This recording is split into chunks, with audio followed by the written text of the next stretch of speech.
Voilà, donc bienvenue à toutes et tous. Je m'appelle Thomas Kerting. Je suis délégué général de FIMEA. FIMEA, c'est la filière de l'air, la Fédération interprofessionnelle des métiers de l'environnement atmosphérique. Et je remercie nos intervenants aujourd'hui, Étienne Devancey, qui est son président, mais qui nous donnera son analyse en tant que dirigeant d'entreprise et d'association.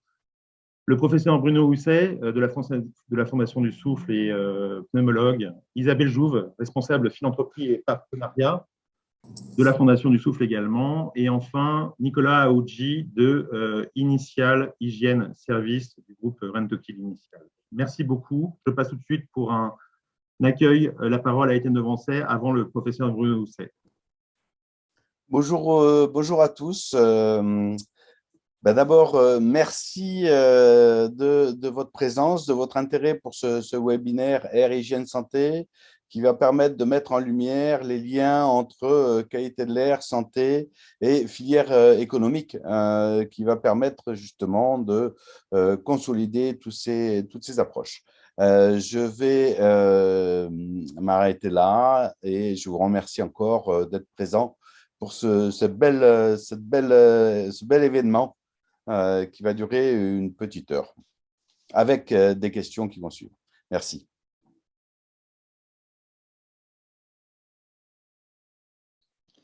Merci, bonjour à toutes et à tous. Donc, Bruno Housset, je suis pneumologue et ancien président de la Fondation du Souffle.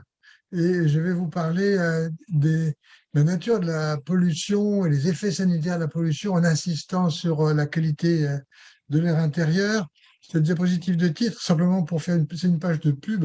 Vous voyez que le bandeau en bas a fait une pub pour Air-Education, qui est un site qui permet de faire de la formation, c'est donc de e-learning sur santé et environnement. Surtout, n'hésitez pas à vous connecter.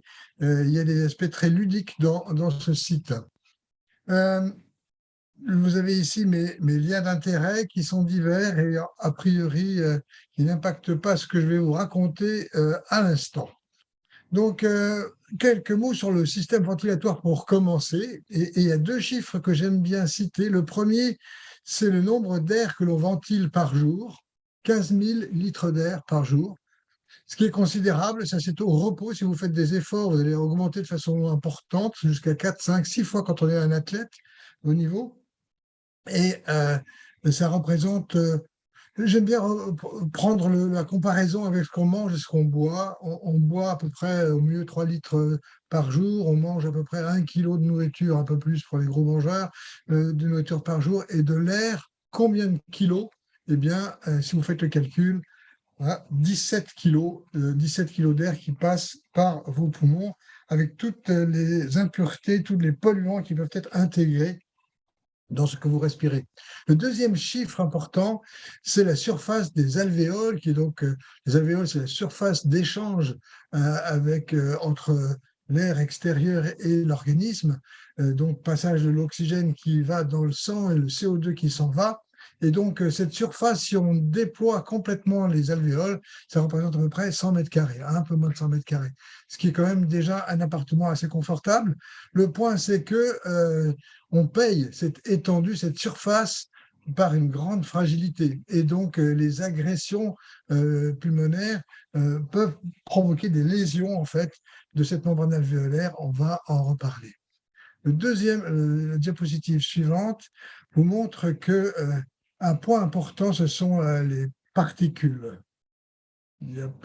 Voilà, donc les particules qu'on catégorise en fonction de leur taille, les PM10 qui font moins de 10 microns de diamètre, PM2,5, PM1 et PM0,1. 0,1 microns, 100 nanomètres, ça correspond aux nanoparticules. En dessous de 100 nanomètres, on sait que ce sont des nanoparticules. Ce qu'il faut retenir, c'est que plus c'est petit, plus c'est toxique. C'est-à-dire que si les particules sont extrêmement petites, elles peuvent aller jusqu'aux alvéoles et passer dans le sang. Les expériences qui ont été faites chez des sujets sains et qui montrent que les nanoparticules sont retrouvées dans les urines dans les 15 minutes qui suivent un exercice où on fait inhaler des particules, mais surtout on les retrouve dans les urines 3 mois après cet exercice. Et donc, ça montre que ces particules passent dans le sang, elles peuvent être stockées. Et ça peut peut-être expliquer une partie de la pathologie cardiovasculaire qui est associée à la pollution. Il faut aussi se représenter ces particules comme des vecteurs de substances toxiques. Donc, à la surface des particules peuvent adhérer des métaux lourds ou des hydrocarbures polycycliques qui sont des substances qui favorisent le développement d'un cancer. Donc, c'est aussi cette façon de voir, et les virus, on en reparlera peut-être, peuvent éventuellement aussi être emportés par les particules dans les voies aériennes, dans les voies respiratoires. Donc, ce sont des vecteurs. Et donc, vous ne choisissez pas l'air que vous respirez. Vous pouvez choisir ce que vous mangez, ce que vous buvez, mais vous ne choisissez pas ce que vous respirez. Vous ne choisissez pas le fait de respirer des gaz, des fumées. Bien sûr, je ne peux pas m'empêcher de parler du tabac, les pots d'échappement, les feux de forêt. C'est un autre sujet que celui du réchauffement climatique.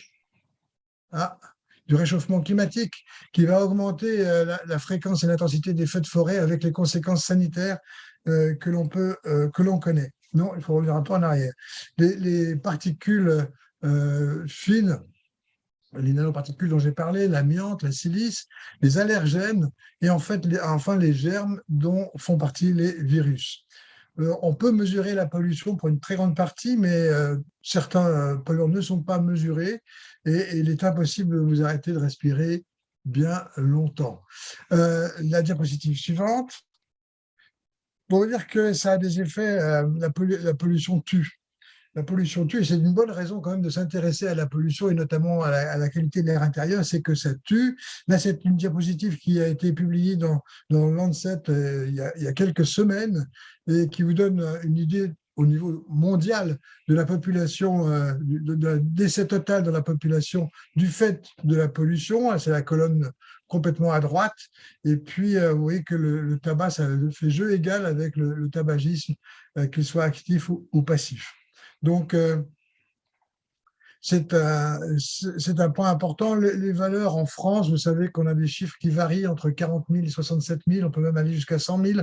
Il y a une grande variabilité de ces chiffres, donc il y a une incertitude parce que ça repose sur des hypothèses épidémiologiques, mais on sait que la pollution tue et c'est plusieurs dizaines de milliers de morts par an. La pollution rend malade également, diapositive suivante.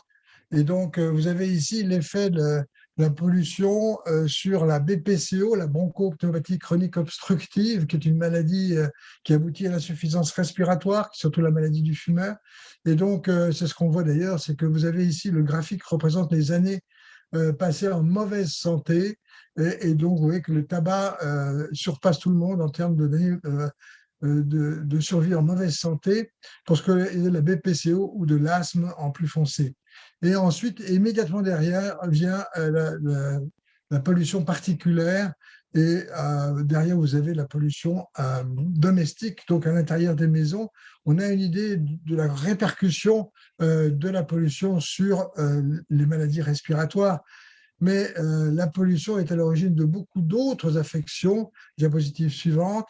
Notamment, elle peut provoquer des affections cardiovasculaires. Et quand on regarde la mortalité, grosso modo, les 2/3 ou les 3/4 des mortalités rapportées attribuées à la pollution sont d'origine cardiovasculaire. Donc, des infarctus du myocarde, des arythmies, des insuffisances cardiaques. On a également des conséquences sur neurologiques avec les accidents vasculaires cérébraux, mais également les maladies neurodégénératives comme la maladie d'Alzheimer. Et puis, on a également des effets chez le fœtus. Et ça, c'est un point important, c'est que la femme enceinte est particulièrement vulnérable parce que les polluants peuvent passer le placenta, atteindre le fœtus et provoquer des petits poids de naissance, voire des accouchements prématurés. On a également signalé le fait qu'il y avait une diminution de la fertilité masculine du fait de la pollution. Il y a aussi, de façon un petit peu plus surprenante, on a du mal à faire le lien, mais il est clairement démontré que la pollution est associée à la survenue d'un diabète. Enfin, les aspects respiratoires, on a parlé de l'asthme, de la BPCO, mais on a également le cancer du poumon qui a une fréquence accrue du fait de la pollution. Alors bien sûr, on ne peut pas comparer la pollution de l'air intérieur et le tabagisme. Le tabagisme a un effet beaucoup plus important sur le risque de cancer du poumon, mais c'est le cas également de la pollution de façon générale. Et puis un point qu'on oublie assez souvent, ce sont les infections respiratoires qui sont favorisées par la pollution, notamment les pneumonies, mais aussi les infections virales. Et donc, on a vu avec le Covid qu'il y avait un lien entre pollution et infection et sévérité de l'infection par le Covid. La diapositive suivante, pour répéter qu'en fait, on est exposé à une soupe de polluants. J'ai parlé des particules, mais aussi on a les composés organiques volatiles, on a l'ozone, on a différents polluants qui vont interagir ensemble et apprécier l'effet cocktail, l'effet de concordance de ces différents polluants est difficile à faire. Ce qu'on sait, c'est qu'il y a des populations qui sont plus vulnérables que d'autres à la pollution, notamment les enfants. Je parlais du fœtus, mais également l'enfant au cours du développement pulmonaire est plus sensible à la pollution. Les sujets âgés qui ont déjà des phénomènes inflammatoires du fait du vieillissement, c'est aussi tout un autre sujet, mais le vieillissement pulmonaire s'accompagne d'une inflammation qui peut être majorée par la pollution. Et enfin, le fait d'avoir une pathologie chronique pulmonaire ou cardiaque favorise également les effets toxiques de la pollution. Qu'on distingue entre extérieur, atmosphérique et intérieur domestique, on va voir que cette distinction, il y a des subtilités. Il y a une grande variabilité temporelle et spatiale. Dans le temps, vous savez qu'on vous annonce les pics de pollution spatiale. Vous allez voir que quand vous bougez dans la journée, eh bien, vous êtes exposé à différents types de polluants. Diapositive suivante, vous voyez ici le schéma d'une journée. C'est dans un rapport fait par les Anglais en 2016, qui est très bien fait sur la pollution, et qui vous montre qu'au cours de la journée, d'abord, vous êtes exposé si vous allez votre commuting, si vous allez à votre boulot ou à l'école, vous êtes exposé à la pollution extérieure, puis à l'intérieur du bâtiment, à certains types de polluants, à la cuisine, quand vous faites éventuellement des soins, vous avez aussi une exposition notamment au spray. Et puis le soir, vous voyez la famille réunie qui regarde la télévision devant un feu avec le chat, avec les fleurs et les plantes vertes qui peuvent également être à l'origine, sans parler du tabac. Donc vous voyez qu'au cours de la journée, on a une grande variabilité d'exposition à la pollution. Diapositive suivante. Et à l'intérieur même de la maison, il y a donc pénétration d'une partie de la pollution extérieure. Donc en fait, la pollution intérieure est pour grande partie le reflet de la pollution extérieure. C'est ce qui a été publié ici sur une étude européenne. Grosso modo, les 2 tiers de la pollution intérieure reflète la pollution extérieure. Et puis, ça a été fait également par nos amis suisses dans l'étude de Stapaldia qui montrait bien que la pollution extérieure rentrait dans les maisons.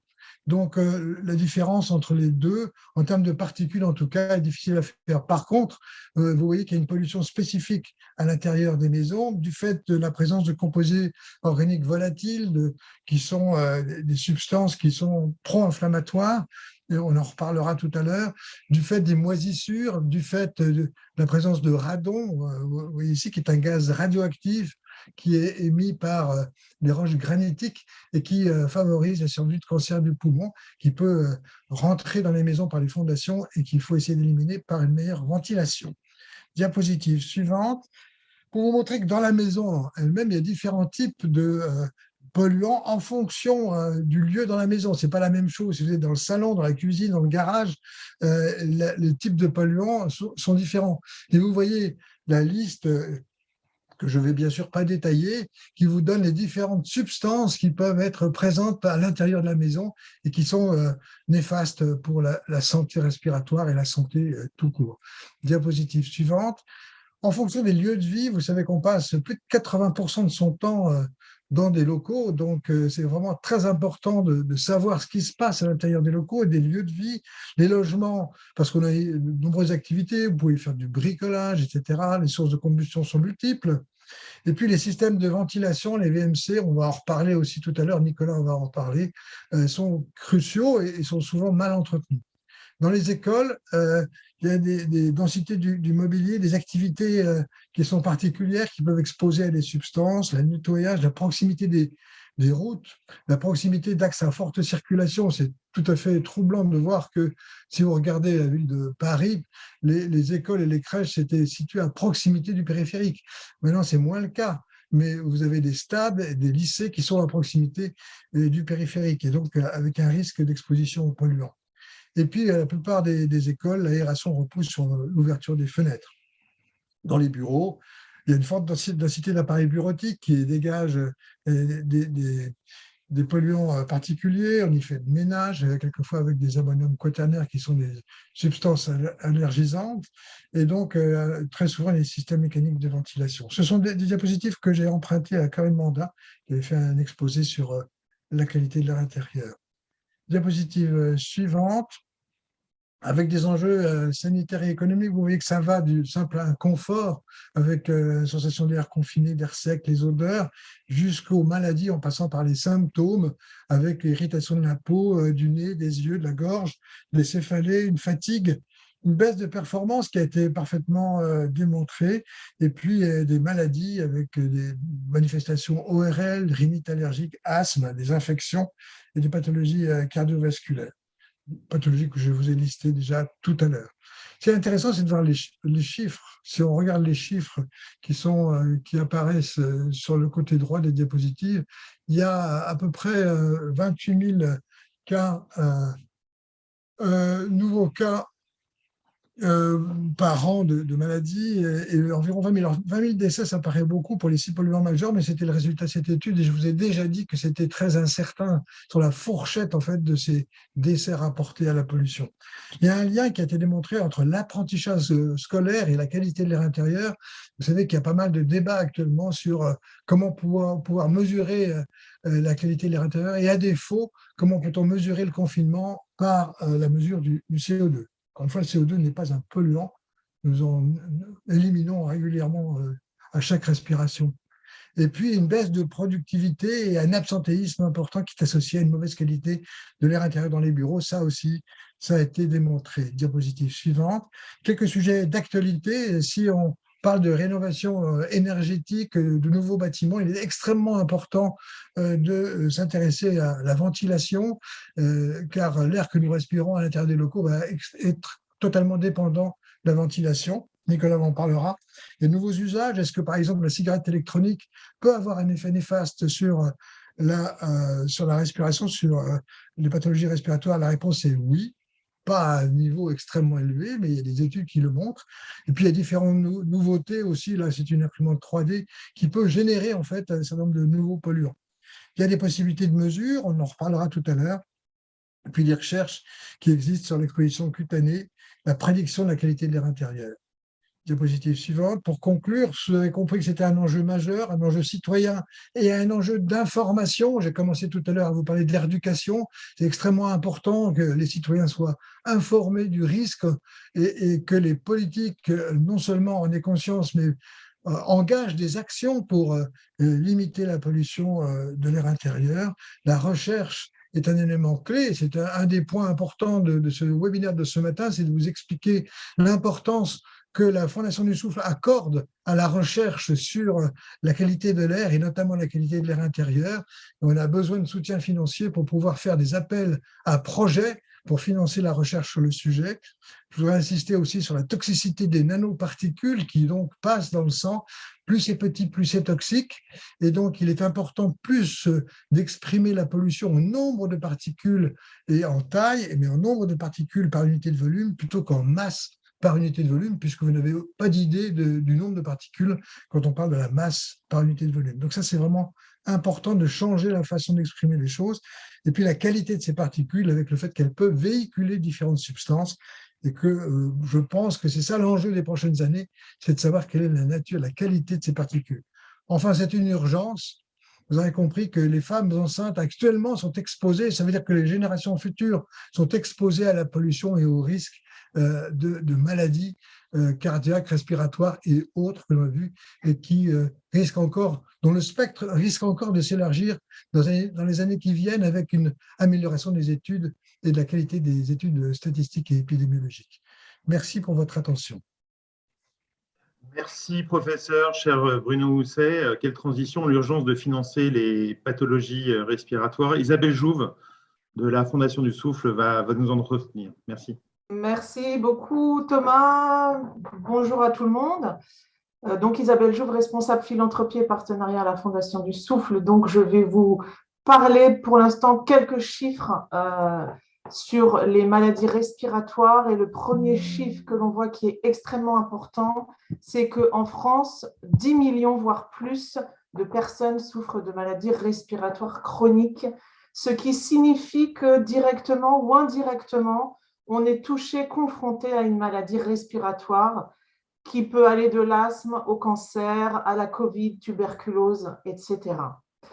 La pollution de l'air, comme le disait le professeur Rousset, est extrêmement tueuse. 7 millions de décès dans le monde et malheureusement ce chiffre est amené à augmenter dans les années à venir. Diapositive suivante. Diapositive, voilà. Alors, la Fondation du Souffle, elle a été créée en 2011. Elle a été créée sous l'égide du Comité national contre les maladies respiratoires, qui lui date de 1916. Et pour la petite histoire qui rejoint la grande, c'est le comité à l'origine de la création du timbre antituberculeux qui parleront à beaucoup d'entre vous. Important aussi de savoir que la Fondation du Souffle, c'est le premier financeur caritatif qui est dédié à 100% à la lutte contre les maladies respiratoires. Vous avez par exemple d'autres associations de la Ligue contre le cancer, Vaincre la mucoviscidose, qui sont ce qu'on appelle monopathologies. Et la Fondation du Souffle, elle est polypathologie, elle ne laisse aucune maladie respiratoire de côté, de la plus rare à la plus commune. On essaye de faire progresser la recherche dans ces domaines. Aussi extrêmement important, la Fondation du Souffle est reconnue d'utilité publique et elle est indépendante. Alors, ça signifie que les fonds de la Fondation du Souffle proviennent principalement des donateurs particuliers, des donateurs et mécènes entreprises et des testateurs, c'est-à-dire des personnes qui font des testaments. Diapositive suivante. Alors, la Fondation du Souffle, sa mission principale, comme vous l'avez compris, c'est la lutte contre toutes les maladies respiratoires. À travers 3 objectifs, la recherche. Donc, en 2021, la Fondation du Souffle a soutenu 17 projets de recherche d'excellence sur différentes pathologies, qui va du cancer à la tuberculose, à la Covid. La deuxième mission, c'est de prévenir et de sensibiliser le grand public et les malades aux maladies respiratoires, et ce, à travers des grandes campagnes nationales. Donc, par exemple, en 2022, nous avons la campagne Active ton souffle qui promeut les bienfaits de l'activité sportive pour les malades respiratoires et pour le grand public. Et aussi, nous nous appuyons et nous collaborons avec des comités en région qui mettent en place des actions de terrain. Par exemple, aller dans les écoles pour faire de la prévention contre les dangers du tabac, la pollution, l'asthme, les allergies, etc. Et la troisième mission qui est aussi importante, c'est de soutenir les malades les plus démunis, c'est-à-dire que la Fondation du Souffle attribue des aides financières chaque année à des malades en situation de précarité, par exemple un malade sous respirateur qui ne peut pas ponctuellement payer son loyer ou sa facture d'électricité reçoit une aide de la Fondation du Souffle. Diapo suivante. La recherche, comme le disait le professeur Rousset, c'est l'un des fers de lance de la Fondation du Souffle. Donc, la recherche est indépendante de la Fondation du Souffle en ce sens où nous avons un conseil scientifique qui est présidé par le professeur Pascal Chanez des hôpitaux universitaires de Marseille. Et ce conseil scientifique est composé de 20 membres, tous professionnels de santé, pneumologues et chercheurs en santé respiratoire. Et c'est un conseil indépendant, comme je le disais, en ce sens où seul le conseil scientifique sélectionne les projets scientifiques. Le conseil d'administration de la Fondation du Souffle n'a pas à interférer avec les choix du conseil scientifique. Il ne fait que valider les choix. La Fondation du Souffle fonctionne par appel à projet, c'est-à-dire que chaque année, nous lançons 2 appels à projet, formation par la recherche et soutien à la recherche. Et la formation à la recherche est extrêmement importante pour la Fondation du Souffle parce que nous tenons vraiment à apporter une aide fondamentale à la formation des jeunes pneumologues. Donc en 2021, 11 projets ont été soutenus. Et il y a aussi ce qu'on appelle les appels à projets thématiques, ce qui, là, va nous amener aussi aujourd'hui à en parler. Donc, soit l'initiative de la Fondation du Souffle, comme ça a été le cas en 2020 et 2021, avec un appel à projet sur la Covid et des cohortes, des études sur les cohortes et les séquelles de la Covid, ou alors à l'occasion de partenariats. Et en 2021, on a soutenu 6 projets. Diapositive suivante. Et donc, voilà, c'est ce qui nous a amené aujourd'hui parce que, comme vous l'avez compris, la qualité de l'air intérieur est un sujet majeur de santé publique. Donc, il est extrêmement important que la recherche avance sur ce domaine. Comme le rappelait le professeur Rousset, on passe plus de 80% de notre temps dans des environnements clos.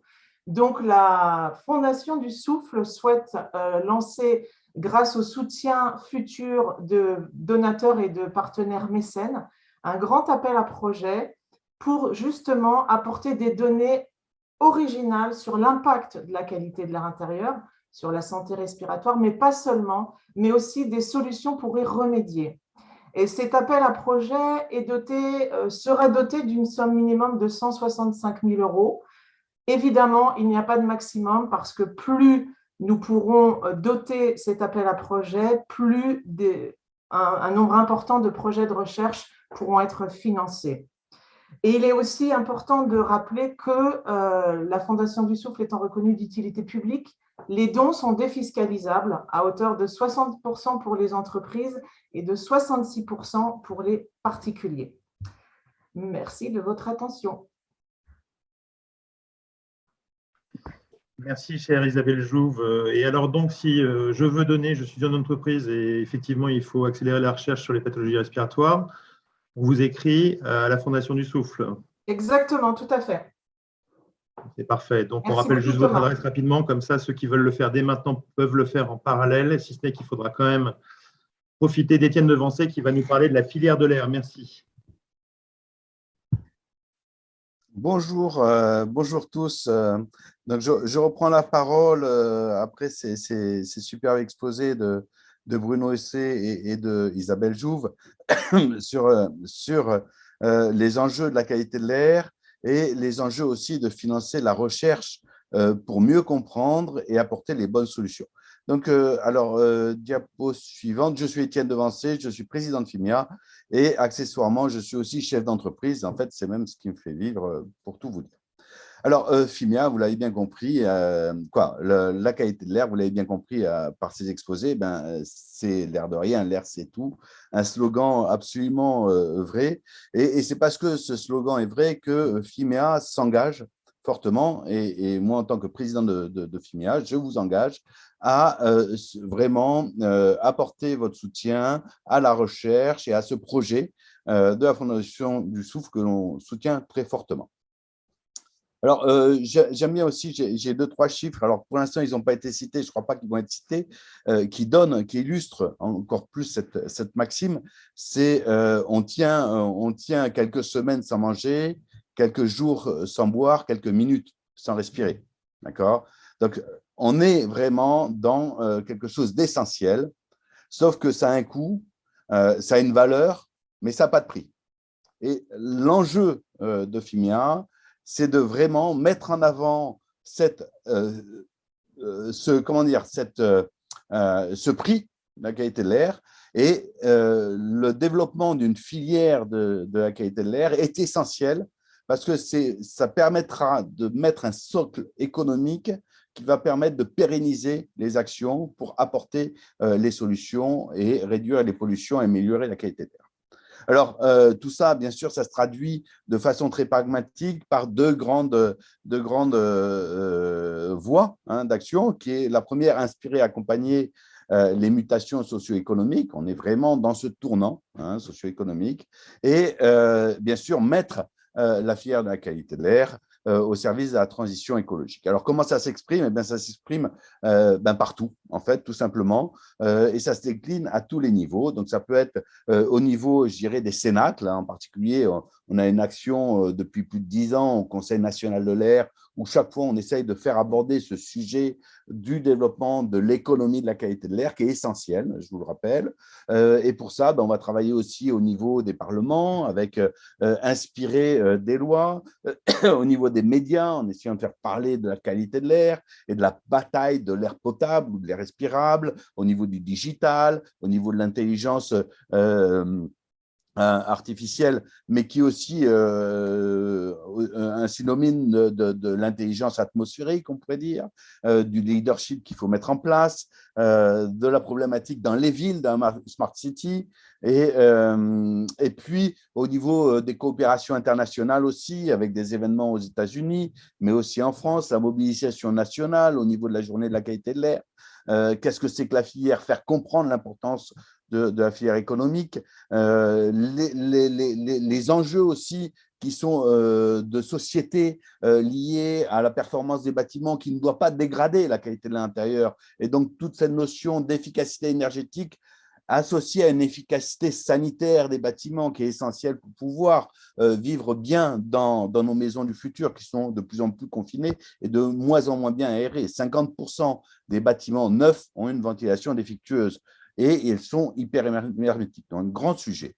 Alors, au niveau concrètement, comment ça se décline? D'abord, c'est une masse d'entreprises. C'est l'économie, c'est plus de 120 entreprises aujourd'hui qui ont rejoint FIMIA et qui commencent à apporter, je dirais, une solidité, un socle solide pour pouvoir avancer et discuter avec les parties prenantes. Ces entreprises œuvrent dans 4 champs d'intervention qui sont la métrologie, la mesure, qui sont l'expertise, les bureaux d'études, qui relèvent aussi de l'épuration, donc toutes les solutions qu'on va apporter qui sont à la fois de ventilation, mais aussi de traitement. Et puis, bien sûr, un 4e axe qui est essentiel, on le voit bien avec les efforts de former les nouveaux députés, c'est la communication, c'est la formation, c'est l'enseignement, c'est l'évangélisation de la qualité de l'air, parce que ça reste encore un mystère pour beaucoup de monde qui confondent un peu tout et tout. Ces 120 entreprises doivent s'intégrer dans un ensemble, dans un écosystème pour travailler sur une intelligence collaborative et on s'associe à énormément de réseaux. Aujourd'hui, 27 réseaux partenaires qui vont se retrouver dans tous les domaines de la société, c'est-à-dire on va avoir des partenaires, des entités qui relèvent de l'État institutionnel, des entités qui sont plutôt associatives de type des personnes, comme les associations genre FNE, des associations aussi plus techniques comme les réseaux de surveillance, et puis bien sûr les organismes professionnels qui sont structurants, tels que les pôles de compétitivité et les autres associations qu'on va retrouver en particulier au niveau du PEX. Tout ça, c'est très bien, mais l'air, on le respire dans nos villes, chez nous, et donc l'essentiel aussi, c'est de créer des dynamiques au niveau local, d'où la stratégie qui a été de développer une emprise nationale en essayant de créer des FIMEA à peu près partout sur le territoire français. Alors, ça peut être un peu mouvant, c'est très souple, c'est très agile. Ce qui est important, c'est de créer des points dans lesquels on va pouvoir faire circuler de l'information, faire en sorte que l'ensemble des personnes se parlent entre eux pour pouvoir définir les solutions qui sont les plus appropriées et qui vont permettre de gérer à la fois les synergies entre les différentes actions et de lutter contre les antagonismes, parce que ça, c'est un sujet essentiel dans la prise en compte de la qualité de l'air et les solutions qui y sont associées. Et enfin, tout ça, eh bien, ça doit former une filière d'avenir, une filière d'excellence. Et pour ça, on va travailler sur deux volets. Le premier volet, c'est créer vraiment cette synergie entre les acteurs du monde privé, du monde associatif et du monde institutionnel. Et on a lancé un outil qui s'appelle Ercosystème. Donc, vraiment, c'est un outil qui est ouvert à tous. Il faut remplir ses fiches. L'idée, c'est vraiment de créer un portail unique dans le va pouvoir prendre l'information qui est nécessaire en fonction des solutions ou des acteurs qui sont présents sur un territoire donné. Donc, c'est quelque chose qui doit être complété au niveau des territoires, au niveau des FIMEA territoriales, qui vont être ensuite agrégés au niveau d'un outil qui va être diffusé au niveau national, avec bien sûr une envergure internationale, parce que le développement de l'économie de l'air passe par un socle solide en France et un développement au niveau international. Et pour ça, on s'appuie aussi sur les institutions, nos institutions. Donc, bien sûr, il y a l'Assemblée nationale, il y a les ministères, le Conseil national de l'air, et puis aussi, il y a tous ces grands groupes qui structurent l'économie au niveau international et qui vont avoir besoin des compétences de la qualité de l'air, qui sont souvent un accessoire à un grand projet, mais c'est un accessoire qui fait mal quand il n'est pas bien calibré. Donc, on a une force quelque part de niche très puissante à mettre en œuvre. Et ça se traduit aujourd'hui très clairement dans le développement des signaux forts sur l'essor économique de cette économie de l'air. Bien sûr, d'abord, c'est de la grande, vous l'avez vu, la croissance exponentielle du nombre d'entreprises qui adhèrent à FIMIA, mais de façon très pragmatique, c'est aussi des mouvements financiers avec des rachats d'entreprises, avec des consolidations. On a vu Aria qui a été racheté par Suez, Numtech, Envea aussi, tout ça, ça crée des mouvements assez forts. Il y a des levées de fonds avec l'émergence de nouveaux groupes qui seront nos futures licornes, Elona, Pando, le groupe Terra, et enfin une expertise qui s'exprime de plus en plus sur l'ensemble de la chaîne de valeur, que ce soit sur la qualité de l'air intérieur ou extérieur. On ne parle plus d'intérieur, extérieur, on parle de qualité de l'air. C'est un seul sujet, et ce sujet est décliné et intègre aussi toutes les expertises qui sont associées. Et tout ça, ça se traduit aussi par l'arrivée des majors de l'eau dans l'économie. En termes d'action, on occupe le terrain, hein, c'est essentiel. Voilà, merci Thomas. Donc, il y a la révolution numérique, etc.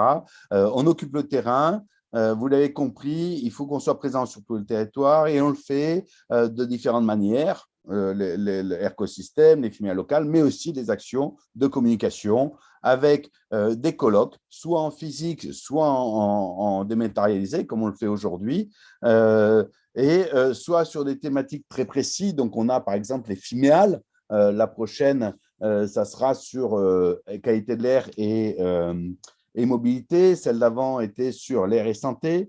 On a des webinaires et en particulier plusieurs webinaires sud-ouest, etc., etc. Donc, les vents d'ouest, des collaborations avec des structures de renom comme l'IMT Lille-Douai, le DIMQI 2, les Journées nationales de l'air. On passe à la diapo suivante.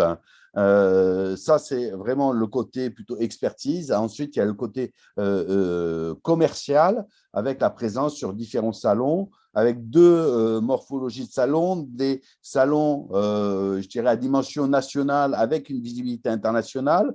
Et là, on s'est positionné sur 3 typologies de salons. Et puis, il y a dont le SMCL, le salon des maires et des collectivités locales, qui était un gros succès l'année dernière et qu'on reproduit cette année. Il y aura Polytech aussi. Et puis, on cherche un 3e salon plus orienté, plus ciblé vers l'économie privée. Hein, il y a les maires d'un côté et puis il y a l'économie privée de l'autre. Donc voilà, on a ces trois socles que l'on va travailler au niveau national. Et puis il y a les salons que l'on va trouver au niveau régional et qui sont portés par les FIMIA localement. On a Enviropro typiquement, le Forum national des éco-entreprises, ce qu'on a fait aussi à Baltar avec Vivre Entreprendre, etc., etc. Donc, vous voyez bien qu'on occupe le terrain au niveau national avec 3 gros pôles et puis au niveau régional avec les différents organisateurs qui peuvent émerger. Prochaine diapo. Après avoir bien sûr mobilisé ces deux sujets-là dont je viens de vous parler, le territoire et le commercial, on est aussi sur des sujets de politique plutôt, mais économique, hein, avec des actions fortes sur le lancement d'associations.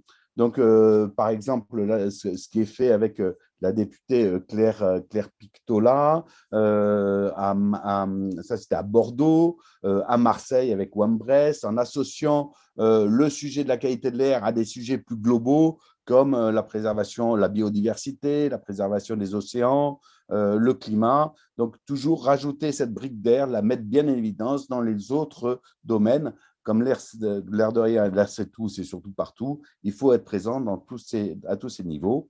Des sujets économiques, en particulier avec À l'envie, on va travailler sur de l'intelligence économique pour aller chercher les indicateurs de marché et les études de marché et essayer de faire de la prospective sur l'avenir de la qualité de l'air, des sujets beaucoup plus ciblés, hein, comme le webinaire qui a été fait avec Rentokil sur les enjeux et les bonnes pratiques dans les lieux d'hébergement, les vitrines de l'innovation qui est une victoire, puisque ça faisait des années qu'on essayait de faire émerger ces vitrines de l'innovation dans les événements du PEX. Et cette année, on a eu une belle réussite avec cette vitrine portée par l'Île-de-France.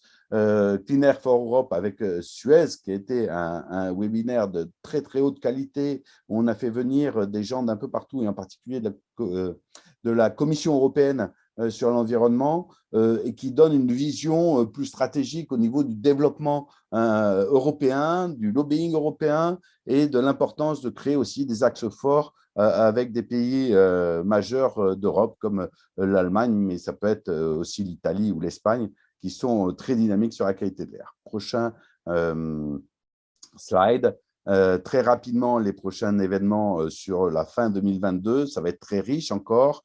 Ce webinaire, bien sûr, du 6 juillet. Il va y avoir ensuite Atmosphère en septembre. Nous allons avoir des salons EnviroPro, la journée thématique Air et Mobilité le 15 novembre, la journée nationale de l'air le 14 octobre. Donc, ça devient enfin une date qui semble se pérenniser le 14 octobre pour la journée nationale de l'air. Et on va essayer vraiment de mobiliser l'ensemble des territoires de FIMEA sur cette journée à plus ou moins 5 jours. Donc, n'hésitez pas, si vous avez des idées, pour vous mettre en relation avec nos chargés de mission que sont Flora, Jules, Rima, pour apporter vos idées pour avoir une action dans ce cadre-là et pouvoir se coordonner et pouvoir avoir une communication synchronisée et efficace. Le Salon des maires en novembre encore, et puis bien sûr, il y a Smart City Expo World Congress, Polytech et Global Industry qui sont des prochains salons que l'on va tester. Alors tout ça, bien sûr, ça relève de la problématique de la potabilité de l'air. À un moment donné, il va falloir quand même que l'on définisse ce que c'est qu'un air respirable ou qu'un air potable, de manière à pouvoir avoir un référentiel sur lequel s'appuyer pour développer des solutions qui permettent d'atteindre des objectifs avec une notion, bien sûr, d'obligation de résultat et pas d'obligation de moyens. Alors, des sujets clés qui ont été suivis par différents GT, en particulier le GT QAI au Conseil national de l'air, où on est présent, FIMEA. On va être présent avec, en tant que représentant de FIMEA au Conseil national de l'air, mais aussi en tant que personne expert avec des experts de FIMEA et en particulier du Conseil scientifique. On a travaillé aussi de façon très agile sur le projet de loi FUGIT qui a été déposé en l'automne, juste avant la fin de la session. Et en particulier, ce projet de loi est très, très intéressant et important, puisqu'il va apporter cette notion d'exposition qui a été présentée par Bruno Haussé juste avant. C'est une notion essentielle qui va permettre aussi d'intégrer cette problématique de potabilité ou de respirabilité de l'air. Tout ça, ça se fait aussi dans une dynamique de consolidation de l'offre, je dirais, de services pour la filière avec l'intégration, le ralliement de l'APQAI à FIMEA, qui reste une marque que l'on conserve et qui devient Action pour la qualité de l'air intérieur. Tout va être regroupé sous ce sigle au niveau des efforts de FIMEA. Ercosystème qui permet de concentrer l'ensemble des acteurs et de proposer ensuite des services à valeur ajoutée pour le développement de l'ensemble des acteurs économiques de la filière de l'air, des conventions avec les leaders de l'hygiène et de l'environnement, vous l'avez vu, une volonté forte de mettre en place de la qualification des biens, des services et des procédés, c'est essentiel. Une filière crédible est une filière qualifiée. Il faut donner de la confiance dans tout ce que l'on offre. Donc ça, c'est vraiment un axe fort de développement de FIMEA. Et bien sûr, the last, mais pas le moins, hein, but not the least, le 30 juin, lors de l'AG de FIMEA, l'ADEME a clairement annoncé son soutien à la filière de l'air sur plusieurs années, avec des budgets qui vont être associés, qui vont être conséquents et qui vont permettre vraiment de développer énormément toutes nos actions de qualification, de territorialisation, d'information, enfin tout ce qu'on a mis en œuvre depuis plus de 10 ans. Merci à toutes et à tous pour finir, et je laisse la parole, j'ai été un peu long peut-être, désolé, je laisse la parole à, je crois, Nicolas Augy. Merci. Merci beaucoup, Étienne Devancet. Oui, effectivement, après cette première brique santé et urgence de recherche sur les pathologies respiratoires pour améliorer les connaissances et en parallèle, effectivement, en regard à voir ces solutions, cette filière de la qualité de l'air. Aujourd'hui, tout l'intérêt d'avoir en fait des offres globales qui intègrent ces solutions-là pour pouvoir être déployées et avoir un impact effectif en bout de chaîne, donc avec des visions métiers. Et c'est Nicolas Augy de Initial Hygiene Service qui va nous en parler. Merci.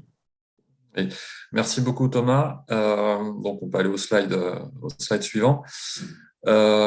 Cette quatrième partie, donc pour conclure avant de traiter les questions-réponses, effectivement, comme l'expliquait Thomas, je vais plutôt m'attarder sur tout ce qui est mesures barrières, en fait. Donc, bonnes pratiques et solutions dans les espaces intérieurs. Donc, avant de revenir quand même là-dessus, je voudrais faire une transition avec ce que disait Bruno Rousset tout à l'heure. Donc, je vais relister quelques chiffres quand même, entre guillemets, alarmants. On a parlé de 17 kg d'air pollué par jour. Donc, c'est quand même des chiffres évocateurs. On a parlé d'agression pulmonaire. Donc, il y a plus c'est petit, plus c'est toxique. Donc, les microparticules, donc plus les microparticules sont petites, plus c'est toxique. On a parlé de pollution domestique, soupe de polluants. Donc, toutes ces choses petites ou plus grandes qui circulent dans l'air intérieur ont, comme l'expliquait Bruno, un effet désastreux sur la santé, sur la productivité et j'en passe. Donc, si on passe sur le slide suivant, merci. Un petit rappel de quelques chiffres clés sur la qualité de l'air. Isabelle en a aussi parlé. 80% de notre temps chaque jour est passé en intérieur. Donc ça, il faut le rappeler. Donc c'est le ministère de la Transition écologique aussi qui l'exprime. C'est un chiffre à retenir. 5 fois plus, l'air intérieur est 5 fois plus pollué que l'air extérieur. Donc là, ça c'est pareil. On en a parlé, mais c'est toujours bien de le répéter. Même s'il y a confusion des chiffres entre différents ouvrages, les publications, etc. Dernière étude de l'Environmental Research, 100 000 décès annuels en France liés aux particules fines, donc PM2.5 et en dessous des PM2.5. Et pareil, Isabelle parlait du nombre d'asthmatiques en France. Donc ça, c'est pour remettre un petit peu le décor et l'aspect critique de la qualité de l'air. Donc, on parlait aussi tout à l'heure de air éducation. C'est un sujet, l'air éducation, il faut parler de la qualité de l'air de manière générale. Donc, là, je vais m'attarder, je vais vous donner quelques cas pratiques. Je me suis attardé sur 3 principaux indicateurs, donc le niveau de CO2, même si Bruno tout à l'heure disait que ce n'était pas un polluant, c'est quand même un indicateur qu'il faut suivre, puisque plus on a un niveau de CO2, plus l'indice de contagion est important et que le virus circule. Le COV, donc composant organique volatile, et le lien entre l'air extérieur et air intérieur. Donc, si on peut aller sur le slide suivant. Voilà, donc là, en collaboration avec Pando, merci Jean-Gabriel, une étude a été mise en place pour faire une comparaison entre le niveau de CO2 dans un espace intérieur ventilé et non ventilé. Donc, ce qu'on voit ici, sur ce slide-là, vous voyez ici le zoom, espace non ventilé, donc dans un EHPAD, sans ventilation mécanique. Et on voit que sur les heures à forte affluence, on a un pic de CO2 qui augmente le risque de contagion. Donc là, on revient à ce qu'on disait tout à l'heure. Moins l'espace est ventilé, plus le niveau de CO2 est important et plus il y a un risque de contagion. Donc, ventilé, donc la règle, c'est ventilation, ventilation, ventilation dans un espace intérieur. Même combat, slide suivant, on voit la même situation, mais avec une ventilation à double flux. Et là, on voit que le niveau de concentration de CO2 est en dessous du standard. Donc, le standard, pour rappel, c'est 800 ppm, donc source de l'OMS. Donc, voilà. Donc, ventilation a un effet direct sur le niveau de CO2 dans un espace intérieur. Le slide suivant. Donc, quand on parle de différents indicateurs, donc bien évidemment, il y a des mesures barrières qu'on peut mettre en place, heureusement. Donc, la première chose, c'est l'utilisation de produits.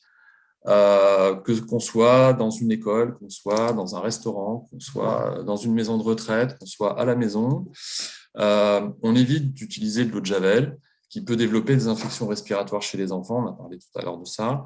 Donc, l'idée, retenez, privilégier des produits naturels pour le ménage. Voilà, donc c'est des règles de base. On évite les produits odorants ou parfumés, type parfum d'ambiance, désodorisants, produits à base d'huile essentielle. Tous ces produits dégageant des composants organiques volatiles, dont certains peuvent être toxiques. Masquage d'odeur, on évite aussi l'utilisation de bougies, d'encens, qui émettent des particules fines et des formaldéhydes. Donc, toutes ces précautions-là vont permettre déjà de réduire les risques de polluer son air intérieur d'un point de vue COV ou de particules fines. Et bien évidemment, aération de la pièce lors du ménage ou d'action d'intervention dans un espace intérieur. La notion de bricolage aussi a un effet direct sur la pollution de l'air intérieur. Par exemple, j'achète une peinture, je vérifie le niveau d'émission en COV grâce aux étiquettes qu'on peut retrouver de manière générale maintenant sur les packaging. Donc, privilégier les achats étiquettes A+, dans la mesure du possible. Bien évidemment, lire la composition du produit. C'est toujours bien de prendre 5-10 secondes pour voir ce qu'on achète en général en termes de formulation. Et privilégier, s'il vous plaît, des produits portant un écolabel. Alors, on en a de plus en plus. Écolabel public qui signale les produits limitant leur impact sur l'environnement. Voilà. Donc ça, c'est les premières règles de base. J'achète de manière aguerrie, recherchée. Ensuite, je suis dans mon espace intérieur, quel que soit le contexte, j'aère et je ventile. Ça, on l'a répété une bonne quinzaine de fois pendant ce webinaire-là. Donc, c'est l'aération régulière qui dilue la charge virale dans l'air et qui réduit le risque de propagation du virus. Voilà. Je n'ai pas de système de ventilation, je vais laisser les bouches d'aération ouvertes et propres. Voilà. Une règle de base, j'ouvre les fenêtres tous les jours, 10 minutes le matin, 10 minutes le soir, qui va permettre de diluer tous les aérosols de virus qu'on peut avoir dans un espace intérieur. Alors, j'ai acheté mes bons produits, j'aère. Donc maintenant, comment je fais pour évaluer la qualité de mon air intérieur? Donc pour ça, on a des systèmes qu'Initial commercialise, mais que d'autres aussi acteurs peuvent commercialiser de manière générale, ce qu'on appelle des sondes, ce que vous voyez en haut à droite. Et donc cet outil-là va vous permettre d'évaluer, le niveau de qualité de l'air intérieur à travers différents indicateurs. On va pouvoir évaluer le niveau de CO2, le niveau de composants organiques volatiles, le taux d'humidité, la température, le niveau de particules fines, qui va permettre derrière ça de calculer un indice de contagion virale et du coup d'évaluer à l'instant T le niveau de son espace intérieur d'un point de vue qualité d'air. Si on va sur le slide suivant, donc voilà comment fonctionne en général, de manière générale, un système de sonde, donc de monitoring de qualité de l'air intérieur. Vous avez la sonde à gauche, donc qui est reliée à un hub qui va transmettre des données, toutes les données que je viens de vous lister, qu'on voit ici en bas, PM1, PM2.5, etc., directement sur un tableau de bord qui va vous permettre d'évaluer sur l'instant T votre niveau de qualité d'air intérieur. Ensuite, donc 4 niveaux de risque qu'il est possible d'évaluer à travers une sonde. C'est 1, le risque de contagion. Alors, le risque de contagion, avec 3 indicateurs principaux, on s'assure d'avoir un bon niveau de CO2, un taux d'humidité entre 40 et 70%, et faire en sorte d'avoir une température en dessous de 22 degrés.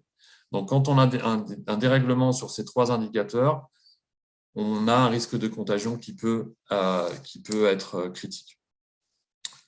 Un autre risque sur le slide, 2 autres risques pour la santé, bien évidemment. Donc, une sonde peut permettre de surveiller les microparticules, on en a parlé tout à l'heure, des composants organiques volatiles. Le slide suivant montre aussi une possibilité d'identifier tous ces indicateurs à travers un tableau de bord. Voilà. Donc ça, c'est une illustration, un audit intérieur qu'on avait fait dans un open space en juillet 2022. Et en fait, ici, on a la possibilité sur l'instant T d'évaluer le fait que le niveau de CO2 est au-dessus des 800 ppm, microparticules de 0,5 plus élevées que la normale, donc qui permet derrière de pouvoir mettre en place des plans d'action. Alors, du coup, on a acheté les bons produits, je sais évaluer mon air intérieur, donc maintenant je peux mettre en place des solutions à travers des stérilisateurs ou des purificateurs, donc on en parle beaucoup. Donc là, l'idée, c'est de vous traduire un petit peu, vous expliquer comment fonctionne ce système-là. Donc, quelques conseils, donc on en trouve évidemment un peu partout. Donc, un purificateur, fonctionne avec un filtre de protection pour capturer la majeure partie des virus et des particules qui circulent dans l'air. Donc ça, c'est ce qu'on appelle purificateur. Donc il y a aussi souvent des petits problèmes de sémantique. Alors on va parler d'épurateurs, on va parler de purificateurs, on va parler de stérilisateurs. Retenez qu'on a plusieurs technologies, mais on a 2 technologies standards. C'est des purificateurs avec des filtres HEPA et des stérilisateurs avec des filtres HEPA, une combinaison avec une chambre UV qui va permettre d'éradiquer encore plus la notion de virus dans l'air. Sur le slide suivant, la purification de l'air, comment ça marche. Donc, vous avez ici la décomposition d'un purificateur. Donc, 1, vous voyez le pré-filtre à gauche. 2, le filtre HEPA plus le charbon actif qui va permettre de capturer la majeure partie des particules telles que les bactéries, les moisissures, la poussière, les allergènes et les virus. Donc ça, c'est une mesure barrière qui peut être essentielle quand on se rappelle de tout ce qui venait d'être dit par Bruno. Le slide suivant, c'est la structure d'une stérilisation d'air. Donc, on a parlé de purification d'air. Là, on peut trouver aussi des stérilisateurs d'air. Donc là, c'est la même combinaison, pré-filtre, filtre, en y intégrant une chambre UV qui va permettre de stériliser l'air encore plus rapidement et sur un passage. Donc, ça veut dire que l'air passe une fois et elle va être stérilisée en une fois. Le slide suivant, merci Thomas. Donc voilà. Donc, purifier l'air permet, et en fait, on voit les visuels sur la droite, vous avez différents types de stérilisateurs qu'on peut trouver. Donc, en haut, des petits stérilisateurs qui peuvent être utilisés, par exemple, dans des open space sur des bureaux, ou alors des grandes tours qui vont être plutôt installées dans des espaces ou dans des typologies de segments comme la santé, par exemple, les hôpitaux ou les salles de plénière, par exemple, qui peuvent être installées sans souci. Tout ça pour offrir un environnement exempt de virus et de bactéries. Améliorer le confort et la productivité, on en a parlé tout à l'heure. L'objectif étant de protéger au mieux toutes les personnes, les visiteurs, dans les espaces intérieurs. Le slide suivant, merci. Donc là, en fait, on voit qu'on peut installer tous les types de stérilisateurs dans tous les types d'espaces. On voit les salles de réunion, donc espaces fréquentés, souvent difficiles à ventiler, donc un intérêt réel à mettre ce type de solution-là. Les zones de restauration aussi, espaces fréquentés sans port du masque possible. Donc là, il y a aussi un intérêt à le faire. Open space, donc espaces fréquentés difficiles à ventiler, locaux ayant récemment subi des travaux, par exemple, qui génèrent un fort taux de composants organiques volatiles, ou les bureaux, j'en ai parlé tout à l'heure, avec des espaces pouvant avoir des personnes allergiques. Donc ça, Bruno en a parlé, donc on peut le passer. Voilà, donc j'en ai terminé.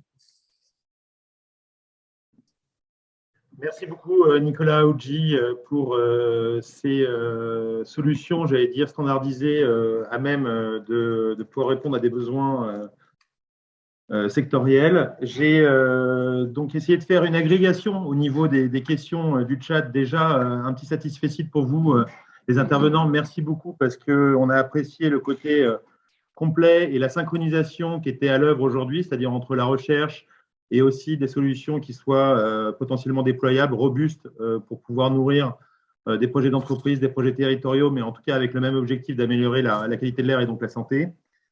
J'ai reçu pas mal de questions dans le chat en direct, et en fait, il y a 3 thèmes qui se dégagent.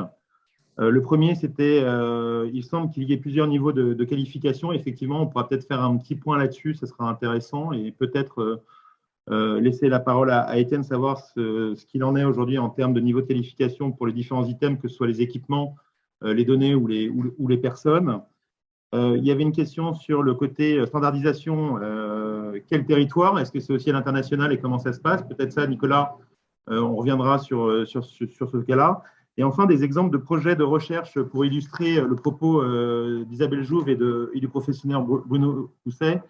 Justement, quel type de projet serait intéressant à déposer dans cet appel à projet de la Fondation du Souffle? Donc déjà, premier sujet, peut-être un petit point sur la qualification, peut-être pour Étienne Devancet.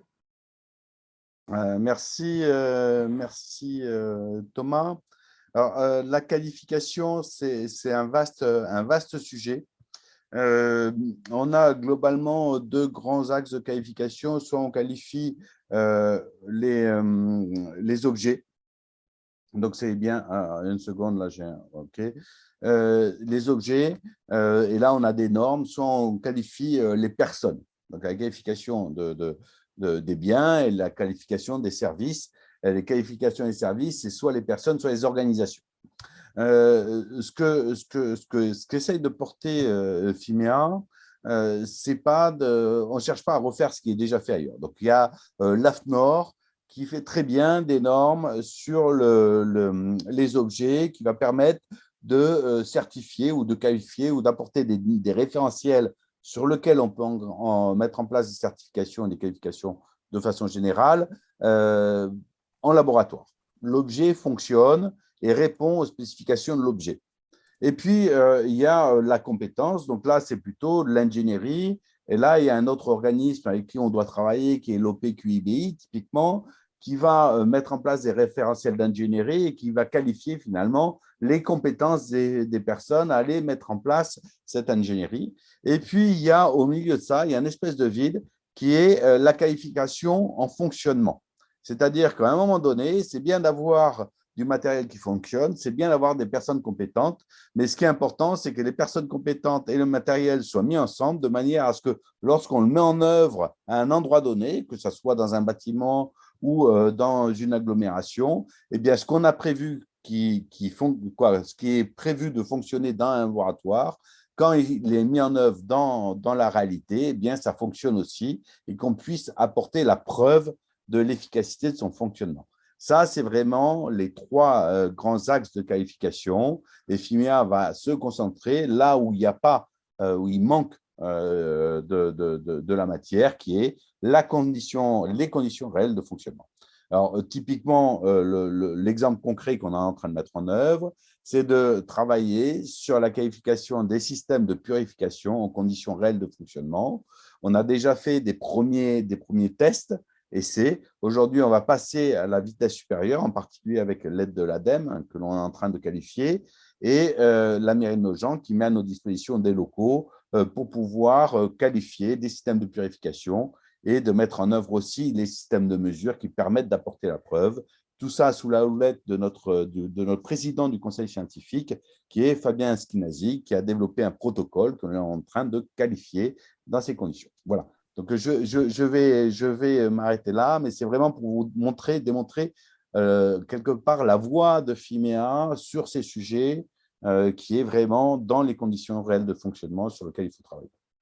Un petit complément sur la qualification des microcapteurs avec le challenge international de Airlab Oui, Paris. tout à fait. Excuse-moi. Avec 12 lauréats, dont 7 Français qui sont tous chez Fimea et qui prouvent effectivement le centre d'excellence que représente en plus Fimea aujourd'hui sur ce segment-là. Et donc, on peut mesurer aujourd'hui qu'il y a une certaine qualification. Il s'agit maintenant de pouvoir de traiter. Et c'est tout l'enjeu, effectivement, de ce que rappelait Étienne Devancey. Merci beaucoup. Alors, qui dit qualification dit marché. Thomas, si je peux juste enrichir par rapport aux qualifications, à la qualification des offres qu'on peut trouver aujourd'hui sur le marché et la mise en place de ce groupe de travail, donc c'est ce qui est une chose essentielle. Aujourd'hui, on a effectivement des solutions, on les a vues comme les stérilisateurs, qui bénéficient aujourd'hui de certifications de tests qui ont été générés par des instituts indépendants, donc neutres, sur l'efficacité et l'éradication des composants organiques volatiles ou des PM ou autre chose, ou des bactéries et virus. Donc ça existe aujourd'hui. Ce qui est fait aujourd'hui, la démarche qui est faite, c'est compléter quelque part ce qui peut aujourd'hui exister. Nous, on le voit dans nos solutions.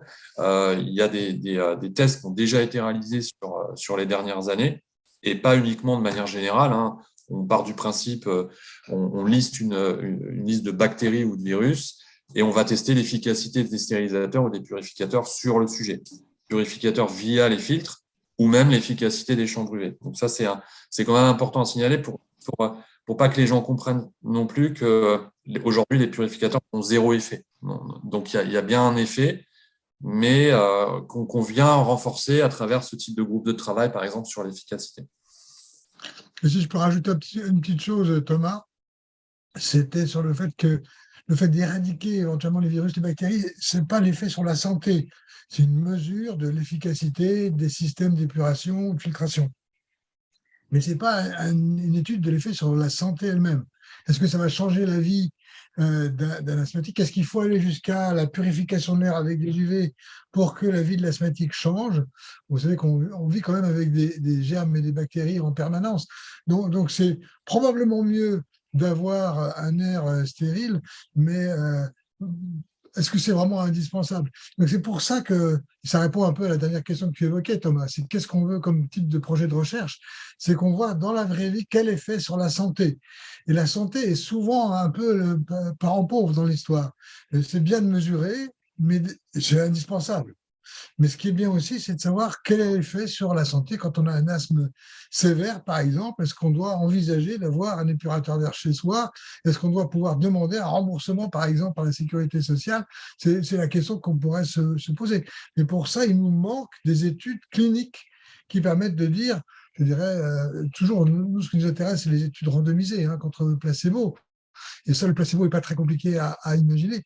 Et donc, de voir quel est l'effet sur la santé respiratoire ou cardiaque, voire autre, des malades.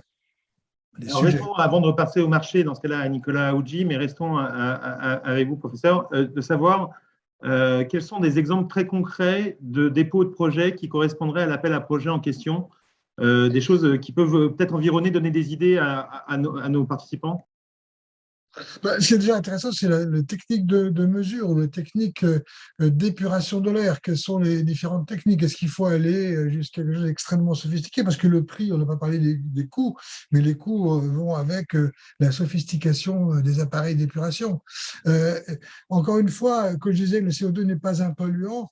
Le CO2 est un reflet de la ventilation, en fait, de la pièce. C'est un reflet du confinement.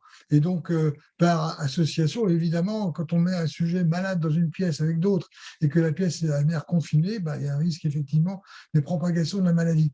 Mais le CO2 en lui-même, c'est là où je dis que ce n'est pas un polluant et qu'il ne faudrait pas faire l'amalgame. Et c'est pour ça qu'on se bat pour que dans les écoles, par exemple, on ne se limite pas à la mesure du CO2, mais aussi à la mesure de certains polluants. Donc, il y a un parallélisme et ce serait intéressant de l'étudier aussi. Ça peut être l'objet d'un projet de recherche. Et puis, l'autre versant, c'est de prendre des sujets qui ont une maladie respiratoire ou cardiaque. Nous ne sommes pas sectaires, mais surtout respiratoire, parce qu'on est quand même une fondation du souffle, et qui est-ce qu'ils vont bénéficier de cette épuration de l'air sur un plan physique, je veux dire, si on mesure la fonction respiratoire, mais aussi sur la qualité de vie.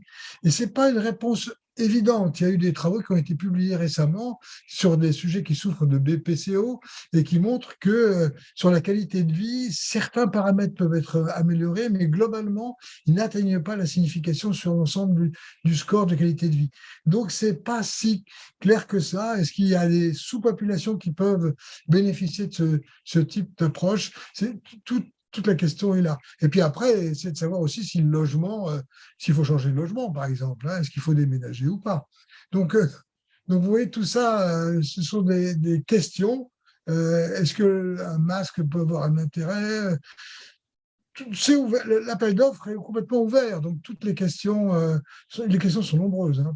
Et on rappelle donc isabelle.jouve@lesouffle.org pour toutes les bonnes idées de participation à cet appel à projet.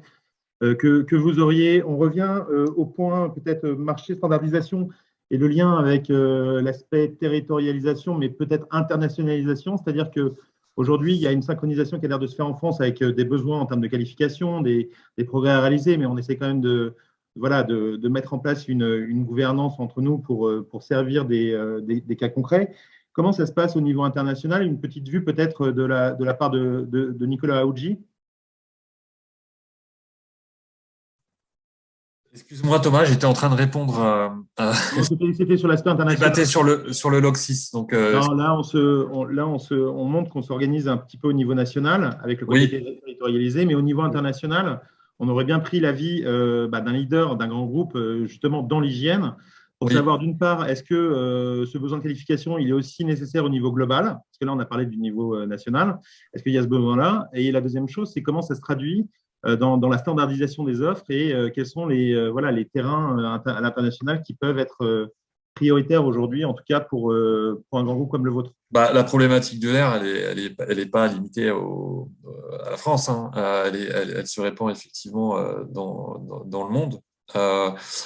Nous, chez Rentokil Initial, donc effectivement, la qualité de l'air, c'est un enjeu du groupe sur les prochaines années. Hein. Donc, c'est pas d'aujourd'hui, hein, on s'est pas réveillé en mars 2020 sur la qualité de l'air. Donc il y a des expertises de la qualité de l'air qui se sont développées depuis des années dans certains pays, l'Angleterre, l'Asie, les États-Unis. Donc aujourd'hui, on raccroche le wagon. Ça fait 3 ans qu'on est sur le sujet.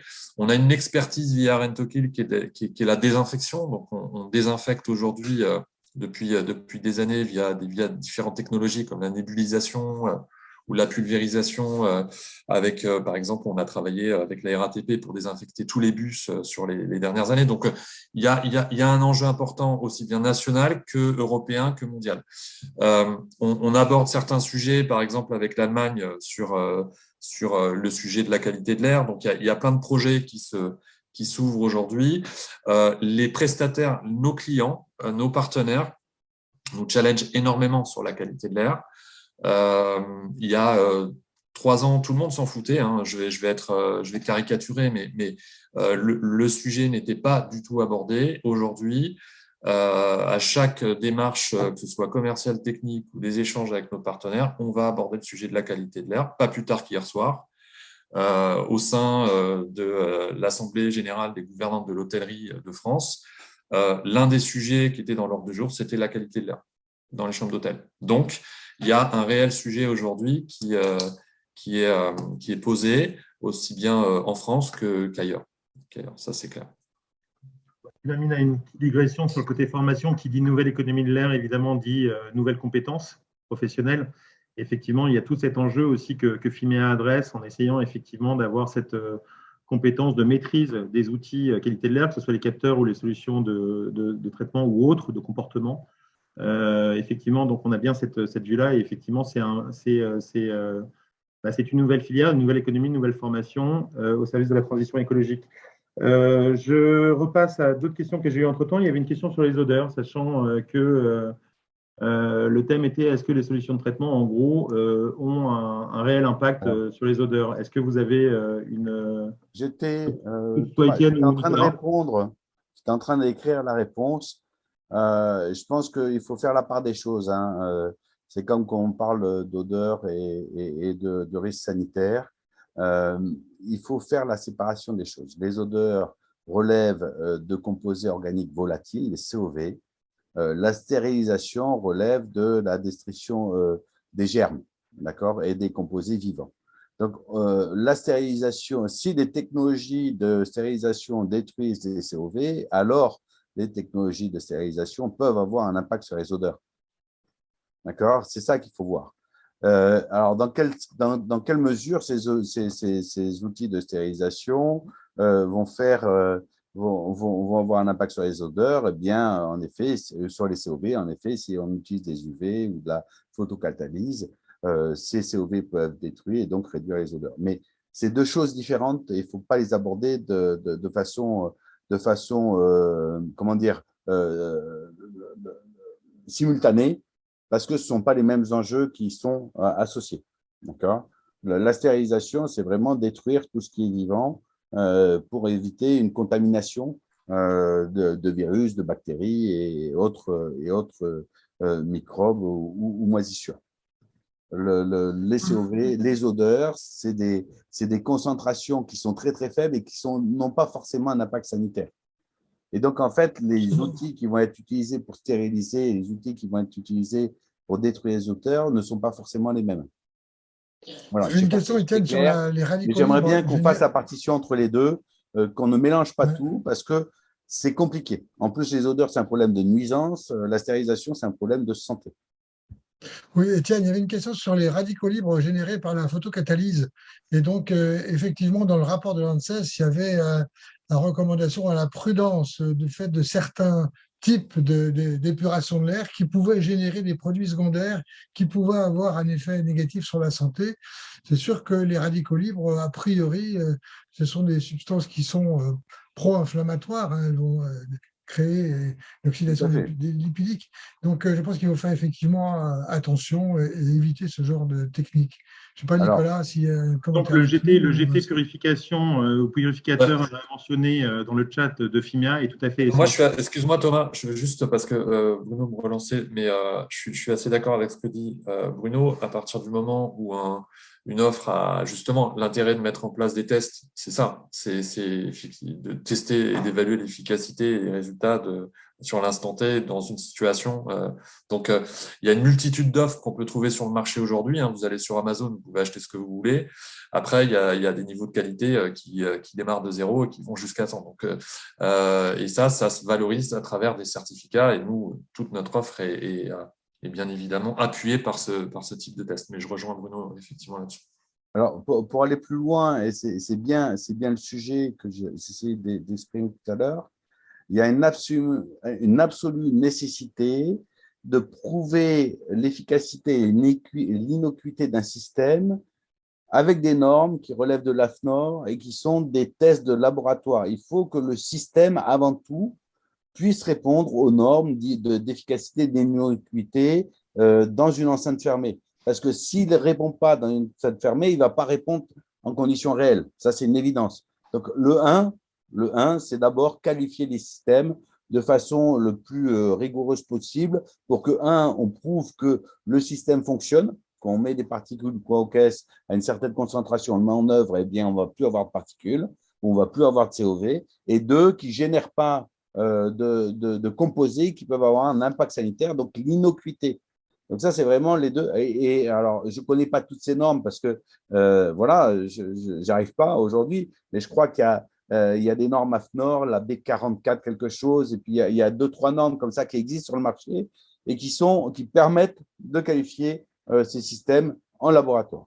D'accord. Et ensuite, avec M. Schinazi, le docteur Schinazi, comment on le met en œuvre, ça c'est le deuxième niveau. Il ne faut pas confondre les deux, c'est l'un et l'autre, pas l'un ou l'autre. Donc, oui, je rappelle NF 16846. Je rappelle le GT purificateur, effectivement mentionné de FIMIA, donc n'hésitez pas à le rejoindre. Pour ceux qui souhaiteraient soit adhérer à FIMIA et participer à cette qualification complémentaire, aux normes certification déjà évoquées et à l'œuvre, donc utilisées dans des cas de solutions globales comme celle de Initial Hygiene Service, mais voilà, d'avoir cette volonté de participer à ce banc qui sera probablement d'ailleurs accéléré et complété avec les retours qu'on aura de l'ADEME pour essayer d'avoir quelque chose d'encore plus objectif. ou alors de vouloir accueillir effectivement des expérimentations. N'hésitez pas, donc toujours contact@fimea.fr. Contact@fimea.fr, je précise aussi pour avoir la présentation si vous le souhaitez. Voilà, donc j'avais un autre point qui était sur la table, c'est est-ce que vous avez une idée du marché de l'hygiène d'un point de vue R en France ou en Europe? Est-ce qu'on a des chiffres aujourd'hui ou est-ce qu'à ce stade, le fait que, comme le disait Nicolas tout à l'heure, en fait, ça fait 2-3 ans qu'il y a un intérêt des clients, c'est trop récent pour pouvoir en fait monétiser, valoriser, j'allais dire, ces segments de marché dans les secteurs indiqués. Est-ce qu'on a des chiffres, Nicolas, sur la partie R D'un point de vue factuel, non. Oui, non. Donc ça, c'est peut-être quelque chose qu'il faudra qu'on suive aussi, c'est-à-dire qu'effectivement, là, qu'on arrive à horizon, je ne sais pas, il y a 2 ans et dans 2 ans, c'est-à-dire sur 4 ans, peut-être avoir justement cette structuration de dire, bon, bah, d'un point de vue hygiène, d'un point de vue facility management, d'un point de vue confort, d'un point de vue service, d'un point de vue, quels sont les différents segments qui vont être chiffrés de telle ou telle manière et qu'on puisse dire à un moment donné, bah, cette économie sur ce segment-là, c'est tant. Donc ça, on travaille aussi. Ce qu'on peut dire aujourd'hui, c'est qu'on parlait des certifications et des labels qui se développent de plus en plus. Donc aujourd'hui, on voit ressortir certains segments par rapport à d'autres où la réglementation a un poids. Par exemple, on parlait des bâtiments malsains tout à l'heure, mais toutes les nouvelles constructions aujourd'hui bénéficient de certifications type BREEAM, etc., où à l'intérieur, on a un protocole type version HACCP Agro, mais pour l'immobilier avec des règles claires sur la qualité de l'air. Donc ça, c'est des typologies de segments qui ressortent et d'autres segments où il n'y a pas d'obligation, où là, effectivement, c'est difficile à évaluer. Mais ce qu'on peut dire aujourd'hui, c'est que les réglementations, comme c'est un sujet qui ressort forcément, d'un point de vue sur les années futures, il y a forcément des règles qui vont se mettre en place. Même vous parliez du gouvernement tout à l'heure. C'est des sujets la qualité de l'air, on en entend parler tous les jours à la télé. Donc, à un moment donné, ça cadrera tout ça. Alors, que ce soit sur le côté recherche, filière ou économie, la question de l'Europe, on nous demande plus précisément, c'est-à-dire quoi Europe, quel pays? Voilà une question qui nous est posée. Et, et après, peut-être encore un petit mot de conclusion chacun avant de clôturer. Mais déjà, sur ce côté Europe, ce serait quoi la cible en Europe dans ce cas-là pour essayer d'avoir cette filière un petit peu organisée de la qualité de l'air? C'est pour moi la question, je suppose. Oui, c'est pour toi, Etienne. Pour vous deux, oui. Je pense que le premier axe que l'on va essayer de privilégier, c'est un axe franco-allemand, parce que déjà, il y a une dynamique franco-allemande qui existe, de par la contiguïté des territoires au niveau de l'Est de la France, du Nord et de l'Est de la France, et avec aussi plusieurs entreprises qui ont un pied, qui sont en Allemagne et qui ont un pied en France, qui sont en France et qui ont un pied en Allemagne. Donc là, on a une respiration, Thomas, qui est en train de se mettre en place avec l'Allemagne, avec quelques grosses structures, et j'en ai discuté justement hier avec Nicolas, qui ont vraiment une volonté de faire émerger cet axe fort. Alors là, on est vraiment dans une stratégie de positionnement de la qualité de l'air au niveau de l'Europe. Et la première étape, c'est de construire ce lien, ces respirations entre le savoir-faire français et le savoir-faire allemand sur la qualité de l'air et de créer des synergies et des économies qui vont mêler ces deux territoires. Sur cette base, sur ce socle fort franco-allemand, on va pouvoir ensuite imaginer arriver à mettre en place des cellules d'influence au niveau de l'Europe sur le sujet de la qualité de l'air et uniquement sur le sujet de la qualité de l'air.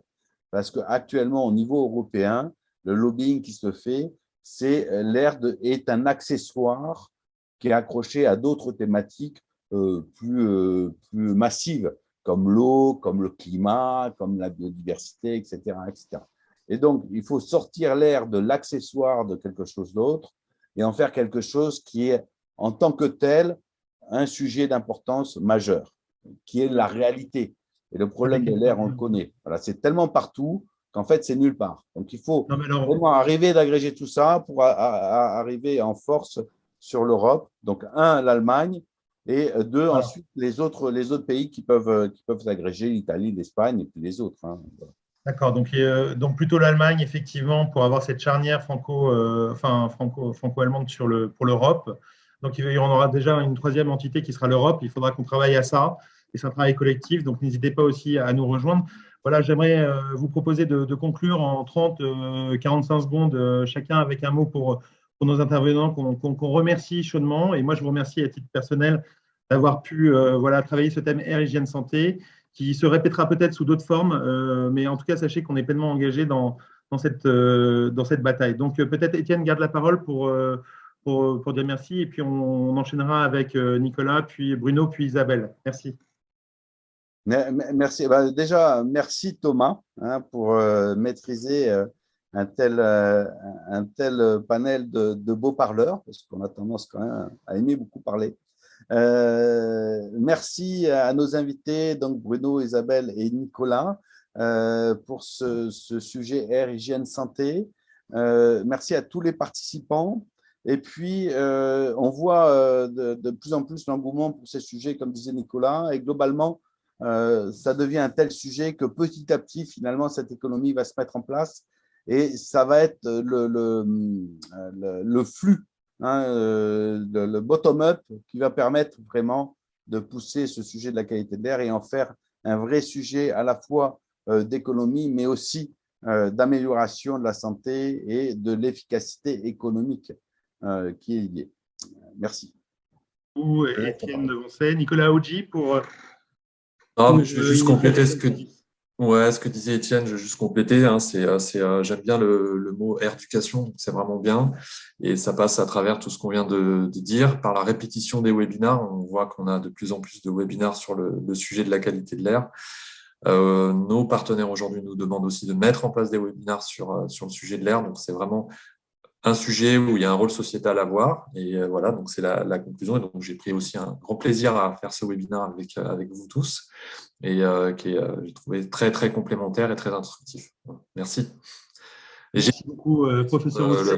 Le forum de discussion, s'il y avait besoin de prolonger les discussions plutôt en one-to-one avec certaines personnes qui font partie du webinaire.